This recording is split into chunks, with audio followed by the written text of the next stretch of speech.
We tell ourselves that children are our most precious resource and treasure. We sing songs about it. I believe that children are our future and all that jazz. Let's have a look at the recent reality of life and death of children around the world, shall we? According to the Gaza Health Ministry, more than 12,300 children have been killed in that open-air prison since October last year. The children of the generation that went through the fires of hell and said never again are witnessing 21st century children consumed by other flames. Plausible genocide, the International Court of Justice calls it. If taken at face value, it would mean more children died in Gaza between October last year and February this year than the combined number of all that died in all conflicts around the world in the 4 years from 2019 to 2022. For those who dismiss numbers presented by the Gaza Health Ministry as unreliable, even fictional, the Save the Children charity estimates the total of dead children in Gaza in the 100 days from October to the end of January, that's already 6 weeks out of date, at 10,000. Whichever figures you believe, it seems reasonable to accept we're confronted by a lot of dead children and babies piling up in the few square miles of Gaza. There's all manner of footage, again, much of it roundly dismissed as fake in some way, of little corpses pulled from piles of rubble and wrapped in brightly coloured blankets for transport to God knows where. Maybe God does know. Hopefully God cares as well, because evidently not enough of the right people do. Not enough to make it stop. Children are our future, we sing. So what about all those children with no futures at all? Last month, UNICEF estimated at least 17,000 Gazan children had been orphaned by that war, or at least separated from all family and therefore left alone. 17,000 stories of heartbreak and grief. In a separate report for UNICEF, the plight of the children of Ukraine was laid bare. 2 years of chaos, destruction and loss, separation from families, disrupted schooling, disrupted healthcare, reports of a mental health crisis and a learning crisis. Many children have fled the chaos alone, exposing them to abuse of every kind. Human trafficking on an industrial scale, children robbed of childhood, scars visible and invisible. Human traffickers, child traffickers, dark tales abound of more of the same, harvesting a bumper crop of orphans in Gaza too. It seems to me that present evidence makes plain that far from irreplaceable treasures, too many children are treated as disposable. Closer to home, we have altogether different damage to contemplate. All parents hear and share anecdotal evidence of harms caused to children during the COVID years. In lockdown, the response to the neighbourly question, "How are you all doing?" was met first with a cheery, "Fine." Time spent digging deeper, however, invariably revealed struggles, anxieties, real concerns about youngsters. We must now conclude that as a society, we will be dealing with the poisonous consequences of lockdown for years to come, if not forever. A consensus on the number of so-called ghost children, those who fell off the radar of schools and social services during the COVID debacle and haven't been heard of since, is hard to come by.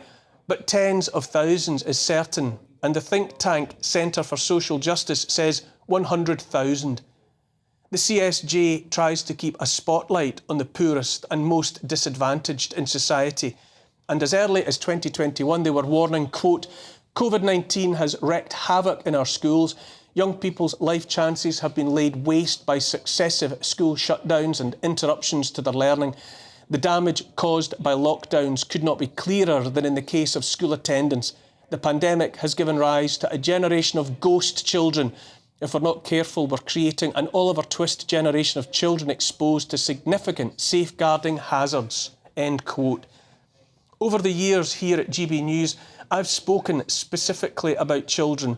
My primary motivation for speaking out at all in any context from the beginning 3 or 4 years ago was as a parent, fearing for my own children, what lockdown and the rest of the madness would do to them, how it would affect their futures by fundamentally altering the fabric of society.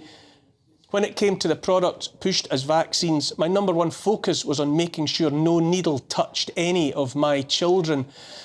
And so, from time to time on a Saturday night, I made children the focus of what I was talking about, including asking questions about harms caused to so many by the malignancy of the lockdown policies that kept families apart, closed schools, delayed learning to speak, compromised normal emotional and psychological development, delayed the learning of social skills, left unknowable numbers isolated in dangerous domestic circumstances.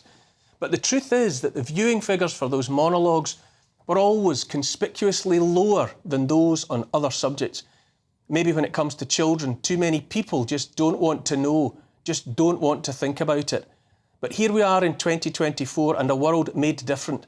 All parents know that if their children were hooked on phones and the rest of the tech before lockdown, that time of enforced isolation only cranked up the addiction. We all hear the stories about spikes in the number of children self-harming with eating disorders, simply struggling with day-to-day life. Referrals for children needing mental health treatment spiked along with the rest. Last year it was reported that 1 in 5 primary and secondary age children are behind in their speech skills, their understanding of words. Charity Speech and Language UK said it was the highest number of children with speech and language challenges ever recorded. 80% of teachers said children in their classrooms were lagging behind. This is fundamental, condemning generations to underachievement, to isolation from society on account of not understanding, not being able to make themselves understood. During a recent parliamentary debate on excess deaths, Conservative MP Dr Caroline Johnson, a consultant paediatrician as well as an MP, reported that up to March 2023 there was an 8% increase in child deaths compared to the year before. She went on to say suicide and self-harm was the main cause of death for children between the ages of 10 and 17, quote, getting much worse in the 10 to 14 age group. Stop for a moment to take that in. Of course, the vast majority of MPs won't discuss excess deaths, full stop, staying away in droves from any debates on the subject. Which brings me to the subject of accountability. We can see where we are now, surrounded by children struggling, falling behind, falling through cracks in the floorboards, dying in greater numbers than before, self-harming, killing themselves. All of this has happened on our watch in a time made utterly different by official policies, with which MPs of all stripes remained in lockstep, almost without exception, giving their full-throated support. Safe and effective, that worst of all mantras, was a death sentence for uncounted numbers. Worst of all, it was never based on data of any sort, just baseless, preordained propaganda from the start. Save our NHS, 3 weeks to flatten the curve, no jab, no job, were yet more mantras, all of them contributing to the alternative reality in which we find ourselves, with children bearing so much of the brunt.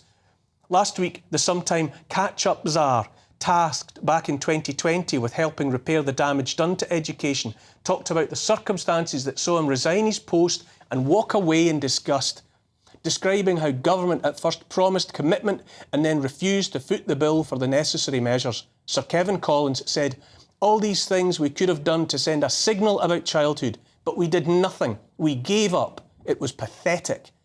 We must have accountability from MPs, from doctors, from scientists, from the media, from all levels of the establishment.